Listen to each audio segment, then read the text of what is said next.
जिन लोगों ने बीच में छोड़ दिया वीडियो, उनकी किस्मत ख़राब थी। ये जानकारी के विषय हैं, जितना ज़्यादा आप इस चैनल को देखेंगे, सब्सक्राइब करेंगे, फॉरवर्ड करेंगे, एटलीस्ट लोग जागरूक होंगे और लोगों का पैसा बर्बाद होने से बचेगा। नमस्कार, अनदर व्यू पॉइंट के सभी दर्शकों को मेरा प्रणाम। सेकेंडली, आज का जो वीडियो है ये लीगल सब्जेक्ट पे बना है, जो कि अमूमन हमारे प्रॉपर्टी के काम में हम लोग फेस करते हैं। इसमें हम दो चीज़ें कवर कर रहे हैं, एक जनरल पावर ऑफ अटॉर्नी और स्पेसिफिक पावर ऑफ अटॉर्नी में क्या डिफरेंस है और उसको कैसे प्रयोग किया जाता है। दूसरा हम इसमें टॉपिक कर रहे हैं कि कवर कर रहे हैं जिसमें कि हम बता रहे हैं कि एक रजिस्ट्री, किसी बिल्डर से जब हम प्रॉपर्टी लेते हैं उसको रजिस्ट्री करा के बेचना या उसको ट्रांसफ़र कराने में क्या फ़र्क है। तो पहले हम जीपीए और एसपीए पे बात करते हैं। स्पेसिफिक पावर ऑफ अटॉर्नी, जैसा कि इसका शब्द बता रहा है, ये स्पेसिफिक काम के लिए होती है।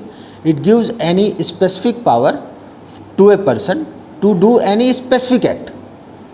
पर्टिकुलरली कोई काम करने की पावर, जैसे कुछ पैसा रिसीव करने की पावर या कोई पोजीशन लेटर लेने की पावर या सिर्फ रजिस्ट्री कराने की पावर। इसमें पावर्स जो दी जाती हैं वो बहुत ही वाइड स्कोप की नहीं होती, जनरली एक ही काम की पावर दी जाती है। इसके बाद आती है general power of attorney, GPA, जो कि बहुत मशहूर है दिल्ली वगैरह में और कई जगहों पे प्रॉपर्टियां जहां पे रजिस्ट्री के कुछ रेस्ट्रिक्शंस होते हैं। कई बार स्टेट गवर्नमेंट की कुछ रूलिंग की वजह से रजिस्ट्रियाँ बंद हो जाती हैं, तो वहाँ पे ट्रांजेक्शन्स नॉर्मली जीपीए के थ्रू होते हैं। फॉर एग्जांपल, अगर रजिस्ट्रियाँ बंद हैं तो लोग जनरल पावर ऑफ अटॉर्नी ले करके प्रॉपर्टी का कब्जा ले लेते हैं और एक तरह से मालिक बन जाते हैं। जीपीए के पीछे जो मेन जो चीज़ें समझने वाली हैं वो ये हैं कि जनरल पावर ऑफ अटॉर्नी सिर्फ व्यक्ति के जीवित रहने तक ही मान्य होती है। व्यक्ति की मृत्यु के पश्चात जनरल पावर ऑफ अटॉर्नी की कोई अहमता नहीं रह जाती। उसके बच्चे चाहें तो उस प्रॉपर्टी को दोबारा से उस पर क्लेम कर सकते हैं। इसकी प्रिकॉशन के लिए कुछ लोग जिससे पावर ऑफ अटॉर्नी लेते हैं उससे विल भी बनवा लेते हैं, जिस विल में सभी परिवार के मेंबरों से साइन भी करा लेते हैं। ये भी ध्यान रखिए, विल भी कभी भी लास्ट नहीं होती, विल कभी भी चेंज की जा सकती है। सलाह तो यही होती है कि जीपीए वाली प्रॉपर्टीज़ को अवॉइड करना चाहिए, पर अगर करना ही पड़ता है तो जनरल पावर ऑफ अटॉर्नी को मजबूत करने के लिए आप साथ में विल ले सकते हैं, ताकि वो बाद में इरिवोकेबल विल बनवा लीजिए, ताकि वो बाद में रिवोक ना कर सके। पावर ऑफ अटॉर्नी भी इरिवोकेबल बनवाइए, ताकि बंदा जब तक जीवित है वो उसको रिवोक ना कर सके। पावर ऑफ अटॉर्नी को रजिस्टर्ड कराना बहुत ज़रूरी होता है। Unregistered power of attorney is very much challengeable in court of law. इसको रजिस्टर्ड कराने में हर स्टेट की अलग अलग फ़ीस होती है। लोग इन चीज़ों को लेकर के बहुत ज़्यादा टेंशन लेते हैं कि रजिस्टर्ड कैसे होगी, कोई मतलब ये सब काम बहुत सिंपल होते हैं। आप तहसील में जाइए। फॉर एग्जांपल मैं पंजाब की बात करता हूँ। अगर पंजाब में किसी पावर ऑफ अटॉर्नी को रजिस्टर्ड कराना है तो यहाँ पे 2000 रुपये की स्टैम्प ड्यूटी, मात्र 2000 रुपये की स्टैम्प पेपर लगते हैं। इसके साथ यहाँ पे 2700 रुपये की सरकारी फ़ीस लगती है, 2700 रुपीज़ की, और 500 रुपये आपको फ़ीस लगती है जो आप अपॉइंटमेंट लेते हैं रजिस्ट्री कराने के लिए। पावर ऑफ अटॉर्नी एक बार रजिस्टर्ड हो गई, फिर वो पब्लिक डॉक्यूमेंट है, किसी को वेरीफाई करना है तो वो जा कर के उसको आराम से वेरीफाई कर सकता है। इसमें पर्टिकुलर तहसील में जा कर के ये काम एक दिन का काम होता है। जिस दिन आपका अपॉइंटमेंट है उस दिन ये काम कंप्लीट हो जाता है। पावर ऑफ अटॉर्नी में एक और पहलू होता है कि मान लीजिए कोई आदमी पावर ऑफ अटॉर्नी किसी दूसरी जगह से भेजता है। होता क्या है, बहुत कन्फ्यूजन है कि जहाँ पे प्रॉपर्टी सिचुएटेड है अमूमन लोगों को जानकारी नहीं होती, वो कहते हैं पावर ऑफ अटॉर्नी वहीं करानी पड़ेगी। अभी परसों नरसों मेरे पास एक क्लाइंट आए, वो रजिस्ट्रेशन में अपनी स्टैम्प ड्यूटी बचाने के लिए अपनी वाइफ के नाम से प्रॉपर्टी लेना चाहते थे, क्योंकि पंजाब में सरकार ने महिलाओं के नाम पर कुछ रिबेट दे रखा है। नॉर्मली स्टैम्प ड्यूटी जो लगती है वो 6% लगती है, लेडीज़ के नाम पे 4% लगती है। रजिस्ट्रेशन फ़ीस सब जगह सेम होती है। पंजाब में सेस मिला करके 2.5% के आसपास रजिस्ट्रेशन फ़ीस लगती है, जो स्टैम्प ड्यूटी वाली फ़ीस के से एक्स्ट्रा होती है। मतलब टोटल अगर एक आदमी के नाम पे रजिस्ट्री कराते हैं आप तो 6% प्लस 2.5%, वही अगर एक किसी लेडी के नाम पे कराते हैं तो 4% plus 2.5% of the value of the property, जो भी वहाँ का सर्कल रेट होगा या जिस रेट पे ट्रांजैक्शन हुई होगी। कई बार होता है कि हम हस्बैंड वाइफ या कोई भी महिला उसमें को एप्लीकेंट हो सकती है, उस केस में 5% लगता है। ये सरकार इसलिए कर रही है ताकि महिलाओं को थोड़ा सा एम्पावरमेंट किया जाए। वैसे वो बहुत ज़्यादा एम्पावर्ड हैं, बट चलो गवर्नमेंट की तरफ से एक इनिशिएटिव है। अब इसमें ये होता है कि मान लीजिए लोग ये मिसगाइड करते हैं कि जहाँ पे प्रॉपर्टी आपको पावर ऑफ अटॉर्नी वहीं आके रजिस्टर्ड करानी पड़ेगी। अब भैया अगर पावर ऑफ अटॉर्नी रजिस्टर्ड करानी पड़ेगी तो फिर सीधे रजिस्ट्री ना करा लेगा बंदा, ऐसा नहीं होता है। पावर ऑफ अटॉर्नी कहीं आप दिल्ली में रहते हैं, आपकी प्रॉपर्टी जीरकपुर में है, आप दिल्ली से पावर ऑफ अटॉर्नी भेज सकते हैं यहाँ जीरकपुर के किसी व्यक्ति को। जब वो पावर ऑफ अटॉर्नी लेके यहाँ पे आएगा तो वो power of attorney tehsildar verification के लिए भेजते हैं। इस वेरिफिकेशन में कुछ नॉमिनल सी फीस लगती है और वो तहसीलदार यहाँ से लिख के दिल्ली की उस तहसील में भेज देंगे जिस तहसील से वो पावर ऑफ अटॉर्नी इशू हुई है, और वहाँ से वो वेरीफाई होके लगभग 1 महीने के अंदर आ जाती है। ये तो है कानूनी प्रक्रिया। हिंदुस्तान में कानून कैसे चलता है आपको पता ही है। दूसरा तरीका ये है लेन देन वाला, लेन देन करके थोड़ा बहुत जो भी नेगोशिएट होता है, आप by hand power of attorney लीजिए, बाई हैंड किसी बंदे को भेजिए, वहाँ से जा कर के तहसीलदार से वो साइन करा करके इमीडिएटली वापस आ जाएगी। तो इंडिविजुअल आदमी जो पावर ऑफ अटॉर्नी दे रहा है उसको स्वयं आने की आवश्यकता नहीं है। तो वो जो केस आया था जिसमें एक महिला कहती है कि आप मेरे को इन पचड़ों से दूर रखो, मैं बार बार नहीं आऊँगी रजिस्ट्री कराने, तो उन ऐसी परिस्थितियों के लिए, उन सिचुएशंस के लिए ये सॉल्यूशन है कि आप लेडी के नाम पे खरीदिए, रजिस्ट्रेशन फ़ीस अपनी बचाइए, पावर ऑफ अटॉर्नी दे करके आप रजिस्टर्ड पावर ऑफ अटॉर्नी दे करके अपनी रजिस्ट्री करा सकते हो। एक चीज़ हमेशा ध्यान रखें, पंजाब में रजिस्ट्री कराने के लिए बायर का होना आवश्यक नहीं होता, सेलर का होना आवश्यक होता है। तो जब भी आप कोई प्रॉपर्टी खरीद रहे हैं किसी बिल्डर से, तो वो कन्वेंस डीड जब कराएंगे तो उसमें बिल्डर की तरफ से कोई अथॉरिटी का होना आवश्यक है। बायर की तरफ से वो किसी को भी अपॉइंट कर सकते हैं to represent them for the registration of the property. तो ये जनरल मैंने चीज़ें बताई। अब इसमें आपके मन में ना कई ऐसी सिचुएशंस आपने फेस की होंगी जहाँ पावर ऑफ अटॉर्नी फर्जी थी, या पावर ऑफ अटॉर्नी की मियाद निकल चुकी थी, या उसमें किसी भी प्रकार की कोई समस्या आई हो, तो आप इसके लिए स्पेसिफिकली मेरे इस नंबर पे 9888910151 पे कॉल करके अपनी इंक्वायरीज़ को हो सके तो कमेंट्स में जा कर के लिखिए, उससे दोनों का समय बचता है। मैं अपने खाली समय में कमेंट्स में रिप्लाई ज़रूर देता हूँ, और अदरवाइज़ आप मुझे कभी भी कॉल कर सकते हैं, ये जो नंबर दिया हुआ है। अब दूसरा डिस्कशन है कि आपने किसी बिल्डर से प्रॉपर्टी ली, प्रॉपर्टी लेने के बाद आपने देखा कि उसमें अप्रिसिएशन भी आ गई अच्छी, या आपको किसी वजह से पैसे की आवश्यकता पड़ गई। अब आप उस प्रॉपर्टी को बेचना चाहते हैं। आपके पास 2 माध्यम होते हैं सेल डीड एग्जीक्यूट करने के, या राइट ऑफ प्रॉपर्टी ट्रांसफ़र करने के, ट्रांसफ़र ऑफ प्रॉपर्टी राइट्स। एक तरीका है कि आप उस प्रॉपर्टी की रजिस्ट्री करा लीजिए, रजिस्ट्री करा करके जो भी आपका प्रोस्पेक्टिव बायर है उसके नाम पे आप रजिस्ट्री करा दो, तो आपके राइट ट्रांसफ़र हो गए।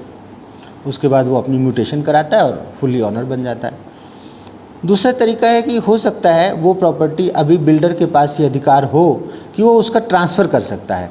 ट्रांसफ़र का एक प्रॉपर सेट होता है जिसमें दोनों पार्टियों की तरफ से, बायर और सेलर की तरफ से एक एफिडेविट लगाए जाते हैं, पेमेंट के डिटेल्स दिए जाते हैं कि इतने इतने में ये प्रॉपर्टी ट्रांसफ़र हुई, और उसके बाद आप बिल्डर के ऑफिस में जाते हैं, दोनों पार्टियाँ, वहाँ पे वो दोनों का अपने सामने साइन कराते हैं और उस ट्रांसफ़र सेट में इंडोर्स कर देते हैं, एक मोहर लगा देते हैं, या उसमें एंट्री कर देते हैं कि ये प्रॉपर्टी इस तारीख को इनके नाम से ट्रांसफ़र करके इनके नाम पे चढ़ा दी गई है। तो ये बड़ा ही सिंपल प्रोसेस होता है। इसमें बिल्डर कुछ फ़ीस भी चार्ज करते हैं जो अमूमन 1% of the value of the property होना चाहिए।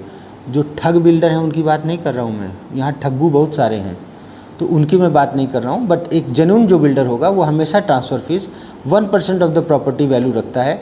जितनी कम ट्रांसफ़र फ़ीस होती है उतनी ज़्यादा उसकी ट्रांजैक्शंस होती हैं और बिल्डर को बार बार वो ट्रांसफ़र फ़ीस मिलती है। तो ये देखा गया है कि जो अच्छे और ऑथेंटिक लोग होते हैं वो 1% के आसपास रखते हैं। अब यहाँ पे एक कम्युनिकेशन और आती है कि ट्रांसफ़र चार्जेस देगा कौन, who should bear the transfer charges. ये म्यूचुअल नेगोशिएशन का पार्ट होता है, इसमें कोई नियम नहीं है कि ट्रांसफ़र चार्जेस बायर देगा कि सेलर देगा, बट ऐसा देखा जाता है, ऐसा प्रचलन है कि जो ट्रांसफ़र फ़ीस होती है वो सेलर बियर करता है। उसका रीज़न है, एक तो वो प्रॉपर्टी एप्रिसिएशन में बेच रहा है, one of the reason. Second है जो बायर है वो कहता है कि हम एक बार ट्रांसफ़र फ़ीस दें, फिर हम रजिस्ट्री की स्टैम्प ड्यूटी वगैरह का खर्चा दें, तो वो नेगोशिएशन का ही पार्ट है। लेकिन अच्छा होता है कि हम एक चीज़ पहले ही डिसाइड कर लें एग्रीमेंट टू सेल में कि ट्रांसफ़र के चार्जेस कौन देगा। कई बार ये म्यूचुअली 50-50 भी हो जाता है। यहाँ पे एक इंटरेस्टिंग सिचुएशन आपको समझने की बताता हूँ जो कई बिल्डरों को भी ज्ञान नहीं है कि इस चीज़ को कैसे हैंडल किया जाता है। इसमें ये होता है कि सपोज़ कोई प्रॉपर्टी 10 लाख की मैंने ख़रीदी, 10 लाख की ख़रीदने के बाद मैं इसको 15 लाख की सेल करता हूँ। अब बिल्डर को मैंने 10 लाख ही दिए हैं। सपोज़ मैं इसी प्रॉपर्टी को संदीप को बेचता हूँ 15 लाख की। अब 15 लाख की बेचने के बाद संदीप तो मुझे 15 लाख की पेमेंट कर रहा है। बिल्डर जब ट्रांसफ़र करेगा तो वो इस चीज़ को एंडोर्स करेगा कि संदीप ने दीपक को 15 लाख दिए, लेकिन जो बिल्डर के पास पेमेंट गई है वो 10 लाख ही गई है। बैंक एचडीएफसी लिमिटेड आराम से ट्रांसफ़र की जो प्रक्रिया है उसको समझता है। दिल्ली नोएडा में सिर्फ एचडीएफसी बैंक ही है जो ट्रांसफ़र केसेस में बहुत ही ईजिली लोन दे देता है। इस केस में मान लीजिए संदीप मुझे 15 लाख रुपए दे रहा है चेक से, तो बैंक मुझको मेरे नाम पे डीडी बना देगा, चेक बना देगा। और जब संदीप की रजिस्ट्री होगी तो बिल्डर को चूँकि 8 लाख ही गए हैं, बिल्डर के पास बेसिकली 10 लाख ही गए हैं, सॉरी, तो वो 10 लाख की ही रजिस्ट्री कराएगा संदीप की। ये चीज़ समझने वाली होती है। कई बार लोग कंफ्यूज हो जाते हैं और ट्रांजैक्शन में दिक्कत आ जाती है कि वो कहते हैं कि भाई हम 15 लाख की ले रहे हैं तो हमारी रजिस्ट्री 10 लाख की क्यों हो रही है। अरे भाई, आप 15 लाख की ले रहे हो तो आप अपना एग्रीमेंट टू सेल रखिए साथ में, जो आपका और मेरा और संदीप के बीच में हुआ है। उस एग्रीमेंट टू सेल के बेस में आप अपने इनकम टैक्स डिपार्टमेंट और अन्य कंसर्न डिपार्टमेंट्स को दिखा सकते हो कि हमने भाई 15 लाख की ली थी, लेकिन हमारी रजिस्ट्री 10 लाख की क्यों हुई है।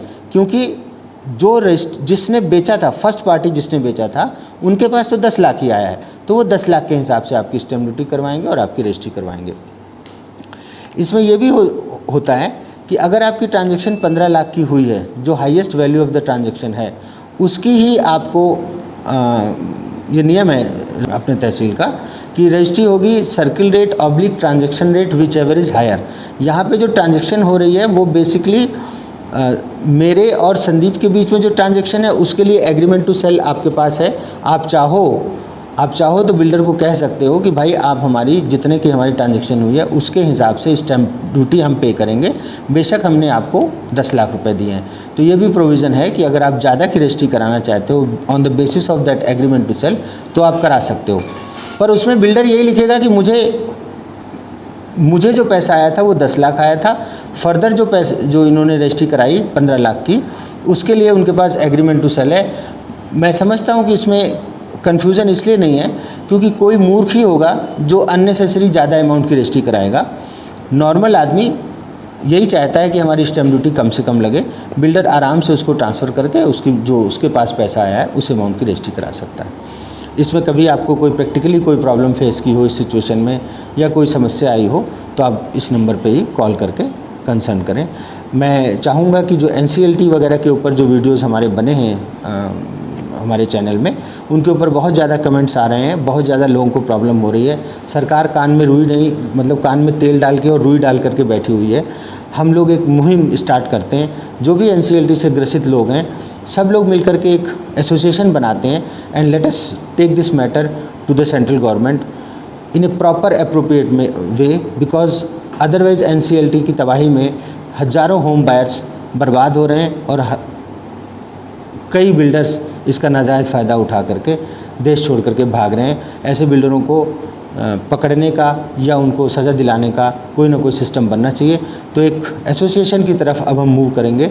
उसमें जितने भी लोग जुड़ते हैं, कोई चंदा नहीं, कुछ नहीं, आपस में डिसाइड किया जाएगा कि क्या आगे चल के करना है। जब तक किसी पैसे की आवश्यकता नहीं पड़ेगी, कोई पैसा कंट्रीब्यूट करने की ज़रूरत नहीं है। हाँ, मुझे कई बार फ़ोन आते हैं, ऐसे समय पे आ जाते हैं जब मैं अपने दैनिक कार्यों में व्यस्त होता हूं, तो मैं आप लोगों से यही रिक्वेस्ट करता हूं कि अगर मैं फ़ोन नहीं उठा पाता हूं तो आप व्हाट्सएप में या कमेंट सेक्शन में जाके कमेंट ज़रूर करो।